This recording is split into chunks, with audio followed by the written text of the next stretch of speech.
এমন ঝুম বৃষ্টিতে প্রথমবারের মতো জামাইয়ের সাথে বৃষ্টি বিলাস, সাথে আবার খিচুড়ি আর ইলিশ মাছ, পুরাই ওয়েদার ডিমান্ড।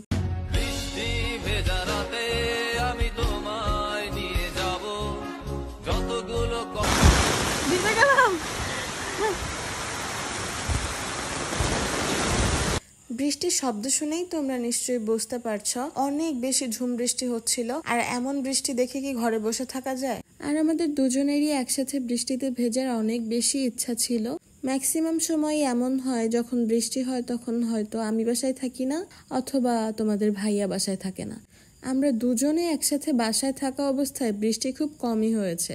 আর আজকে টাইমটাও ছিল একদম সুন্দর দুপুরবেলা, তাই আমরা আর একবারও না ভেবে ছাদে চলে যাই গোসল করতে। গোসল শেষ করে বাসায় আসার পরে ওই যে তোমাদের ভাইয়ার আবদার খিচুড়ি রান্না করতে হবে।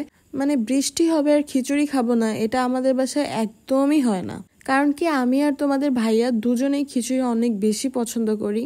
তো আজকের খিচুড়িটা হচ্ছে তোমাদের ভাইয়াই মাখিয়ে টাখিয়ে একদম উঠাই দিচ্ছে। আমি সবকিছু প্রিপেয়ার করে দিছি, ও জাস্ট মাখিয়ে চুলাতে উঠাই দিচ্ছে আর কি। আমার আজকের খিচুড়িটা প্রেসার কুকারে রান্না করছিলাম, খুব অল্প সময়ে একদম শর্টকাটে আসলে এভাবে রান্না করা যায়। এভাবে রান্না করাটা আমি কিছুদিন আগেই শিখেছি। সত্যি বলতে আমিও এটা রান্না করতে পারতাম না। তো তোমরা যারা এভাবে রান্না করতে পারো না তাদের জন্য শর্টকাটে আমি রেসিপিটা বলে দিচ্ছি। এমনিতে নর্মাল খিচুড়ি রান্না করতে যা যা লাগে, চাল, ডাল, তেল, হলুদ, নুন, মশলা সবকিছু একসাথে জাস্ট মাখিয়ে প্রেসার কুকারে দিয়ে এরপরে যতটুকু চাল ডাল দিবা তার ডাবল জাস্ট পানি দিয়ে ঢাকনা দিয়ে চুলাতে দিয়ে দিবা। এবার তোমরা যারা একটু ঝরঝরে খিচুড়ি খেতে চাও তারা 3টা শীষ দিবা, আর যারা একটু নরম খিচুড়ি খেতে চাও তারা 4টা দিবা। এরপরে চুলা অফ করে দিয়ে চুলাতেই 4-5 মিনিট রেখে দিবা, দেন হচ্ছে ঢাকনা খুলে ফেলবা। ব্যাস হয়ে গেল প্রেসার কুকারের খিচুড়ি। খুবই মজা হয় আর খুবই অল্প সময়ে হয়ে যায়। অনেক টাইমে এমন হয় কি যে হাতের সময় খুব অল্প আছে, তখন খুব সহজেই এভাবে রান্না করে নিতে পারো তোমরা।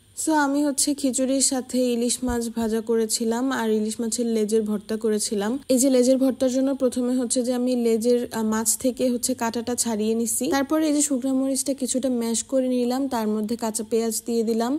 এরপরে এটা হচ্ছে মাছ ভাজার যে সরিষার তেলটা ছিল ওইটাই। এরপরে পেঁয়াজ মরিচটা খুব সুন্দর করে মাখায় নিতে হবে, তারপরে মাছের সাথে টোটাল জিনিসটাকে মিশাই ফেলতে হবে। ব্যাস রেডি আমাদের লেজের ভর্তা। এর মধ্যে ধনিয়া পাতা অ্যাড করলে ফ্লেভারটা অনেক সুন্দর আসতো, বাট আমার বাসায় ধনিয়া পাতা ছিল না, দ্যাটস ওয়াই আমি করতে পারি নাই। এরপরে হচ্ছে খাওয়ার পালা। এই যে আমি ঢাকনাটা ওপেন করতেছি। খিচুড়িটা অনেক বেশি মজা হয়েছিল। এরপরে এই যে একটু প্লেটিং করে নিলাম। এটা দেখতে যতটা সুন্দর লাগতেছে খেতে তার থেকেও অনেক বেশি মজা ছিল। তোমরা যারা যারা নতুন রাঁধুনি আছো তারা চাইলে খুব সহজেই এভাবে অল্প সময়ের মধ্যে খিচুড়ি রান্না করে ফেলতে পারো প্রেসার কুকারে। আমার আজকে ভিডিওটা এখানেই শেষ করছি। সবাই ভালো থাকবে, আল্লাহ হাফেজ।